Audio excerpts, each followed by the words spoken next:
Over emotional person అన్నమాట చెప్పాలంటే. Movie చూసినప్పుడు like I had tears in my eyes కూడా. హ్మ్. చెప్తారు గదా! ఆ సీన్‌లో నాకు నిజంగా చాలా ఏడుపొచ్చింది. ఆహ్, అండ్ ఆ రోజే లైక్ 2 టైమ్స్ వెళ్ళా అన్నమాట మూవీకి. 2 టైమ్స్ ద నెక్స్ట్ డే కూడా వెళ్ళా. 3 టైమ్స్ థియేటర్‌లోనే చూసా ఆ మూవీని. లిటరల్లీ అంత నచ్చిన మూవీ నాకు 'ట్రిపుల్ ఆర్.' అండ్ చూసే కొద్దీ మళ్ళీ మళ్ళీ అసలు 'కొమరం భీముడో' సాంగ్ అయితే అసలు కౌంట్ లేదన్నమాట. అన్ని సార్లు వినుంటా. ఇప్పుడు నాకు సిట్యుయేషన్ వచ్చింది కాబట్టి నేను మీతో షేర్ చేసుకుంటున్నా గానీ, నాకు లిటరల్లీ ఆ సాంగ్ అంటే చాలా చాలా ఇష్టమన్నమాట. మీరు నమ్ముతారో లేదో లైక్ నేను నియర్లీ సమ్ 200-300 టైమ్స్ వినుంటానన్నమాట ఆ సాంగ్. అంత ఇష్టం. అంత లైక్ ఎందుకో అంటే వేరే సాంగ్స్ కూడా చాలా బావున్నాయి గానీ, ఆ సాంగ్ నాకు చాలా నచ్చింది. అండ్ ఫస్ట్ టైమ్ మూవీకెళ్ళినప్పుడు, థియేటర్‌కెళ్ళినప్పుడు ఆ మూవీలో లైక్ లాస్ట్ సాంగ్ ఉంది కదా!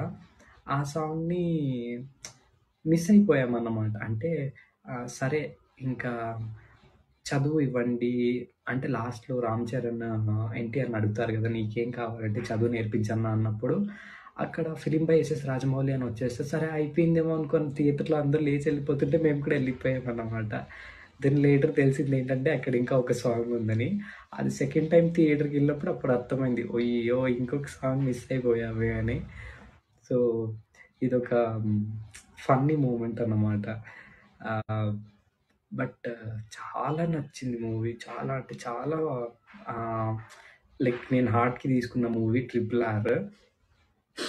అంటే బేసిక్‌గా అందరూ ఇప్పుడే ఈ మూమెంట్‌లోనే షేర్ చేసుకుంటారు కదా! ఇంత మంచి లైక్ ఒక ఆహ్, ఆహ్, అవార్డ్‌ని విన్ అయ్యి ఎంత ప్రౌడ్ అసలు మనందరికీ షేర్ చేసుకోవాలంటే కూడా చాలా ఒక పెద్ద ప్రౌడ్ మూమెంట్ ఇది. సో, అలా అన్నమాట. So, and golden globe award receive అయినప్పుడు అంటే అది కూడా లైక్ చాలా మంచి అవార్డ్. బట్ అప్పటికి మనకు గోల్డెన్ గ్లోబ్ అంటే సీరియస్‌లీ నాకైతే నేను ఓపెన్‌గా చెప్తున్నాను. నాకైతే అస్సలు ఐడియా లేదు గోల్డెన్ గ్లోబ్ అవార్డ్స్ అనేది ఉంటదనేసి.